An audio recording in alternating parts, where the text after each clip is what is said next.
Hey guys, welcome to my channel. আশা করি তোমরা সবাই খুব ভালো আছো এবং আমিও খুব ভালো আছি। এখন বেরিয়ে পড়ছি সরস্বতী পুজোর কেনাকাটা করতে।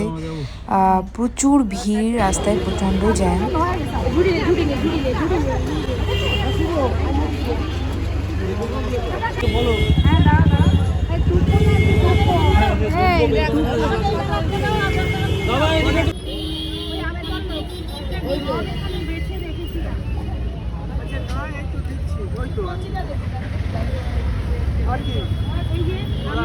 মোটামুটি সব কেনাকাটা শেষ আমাদের পুজোর জন্য।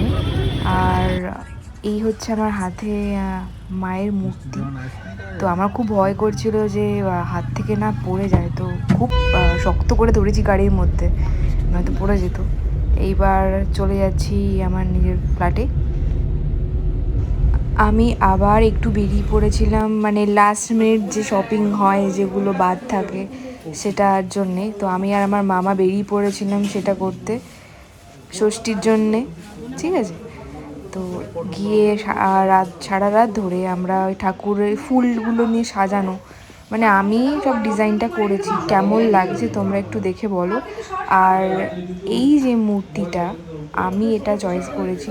আমার প্রথম থেকে একদম কোনো কিছু পছন্দ ছিল না, কোনো ঠাকুরই। তারপর আমার না এই ঠাকুরটা এত সুন্দর লাগলো, মানে যখন আমি এনেছি তখন থেকে ঠাকুরটাকে আমি দেখেই যাচ্ছি যে মানে কতটা মিষ্টি। আর সত্যি বলতে একদম পুরো লক্ষ্মী মায়ের মতন মুখটা। এই যে এবার আমি সকালবেলা পুরো স্নান করে ফ্রেশ হয়ে এবার রেডি হব। তাড়াতাড়ি ঘুম থেকে উঠে স্নান করে তো আগে মানে গোছাতে হয়েছে পুরোটা। আর এই পুরোটা আমার মার মাসি মিলে গুছিয়েছে। আর এই হচ্ছে একে চিড়ে মাখা, হ্যাঁ চিড়ে মাখা বলে। এটা আমার খুব ফেভারিট, মানে ছোটোবেলার থেকে, মানে এই প্রসাদটার জন্য তো আমি পাগল। আর ঠাকুরের প্রসাদ মানে তো বুঝতেই পারছো সবারই প্রিয়।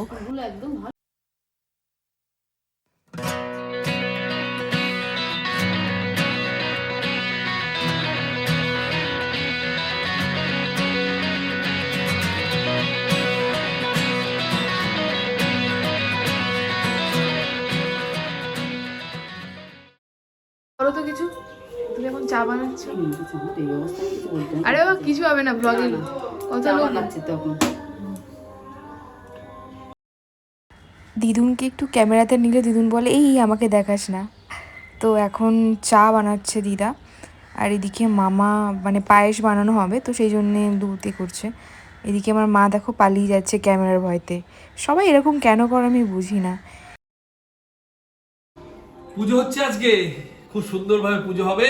প্রীতি ব্লগ করছে, গুনগুন ঘুমোচ্ছে, সুমন দুধ ফাটাচ্ছে। তুই বলো কি করছো?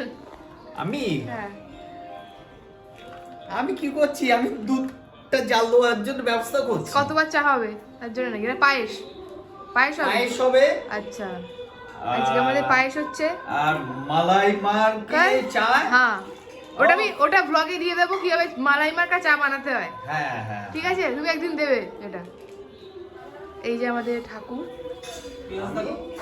দোকানে কিনে দিয়েছি, আমার খুব এক দোকান। আমি তো নেই, কিছুই বলার নেই। গুনগুনকে তুই আমার ডাক। বাহ, কিছুই না, গুনগুনকে ডাক যা। না সরে যাও। ম্যাডাম কি বলছিস? ম্যাডাম এইটা বলেছে এটাতে পায়েস হবে। তুমি চাটা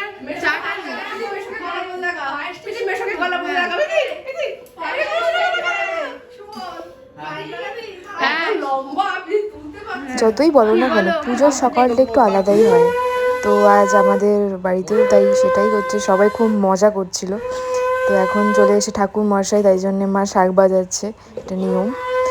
এবার পুজো শুরু হবে, অঞ্জলি দেব আমি। তো ঠিকভাবে রেডি হতে পারলাম না, জানি না কেন, কারণ আমার একটু বেরোনোর আছে। কলেজে বা আমাদের সরস্বতী পুজোর অনুষ্ঠান আছে, তো সেই জন্যে ঠিক করে আমার রেডি হতে পারলাম না। দেখতেই পাচ্ছ শুধু শাড়িটা পরে নিয়েছি আর টিপ পরেছি, আর কিচ্ছু না। তো মাসি ক্যামেরা করে দিচ্ছিল আমাকে, একটু হেল্প। এবার এখানে পুজো শুরু হবে এক্ষুনি, তারই প্রস্তুতি চলছে এখন।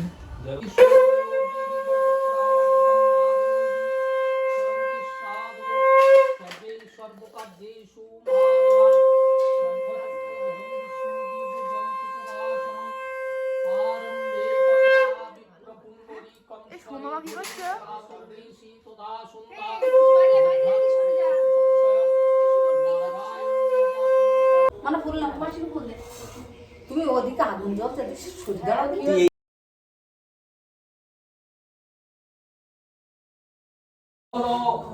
লোচনে বিশ্বরূপে বিশালাক্ষী বিদ্যাং দেহি। তো অঞ্জলি দেওয়ার পর মা মাখছিল চিড়ে, যেটা আমার সব থেকে ফেভারিট একটা প্রসাদ পুজোর। তো বাড়ি থেকে বেরোনোর পর মানে আমার যেহেতু কলেজেও সরস্বতী পুজো ছিল, সেই কারণে আমার না সেই পার্টগুলো মানে ক্লিপগুলো তুলেছিলাম, বাট কোনো কারণে রিলেট হয়ে যায়, যার জন্যে আমি আর কোনোভাবেই সেই ক্লিপগুলো পাই না। তো বাড়ির পুজোর পুরো ভ্লগটা তোমাদের সাথে আমি শেয়ার করলাম। যদি তোমাদের এই ভিডিওটা ভালো লেগে থাকে তাহলে অবশ্যই আমার চ্যানেলটাকে কিন্তু সাবস্ক্রাইব করতে ভুলো না, আর পরবর্তী ভিডিওর জন্য অপেক্ষা করতে থাকো। Love you guys, tata.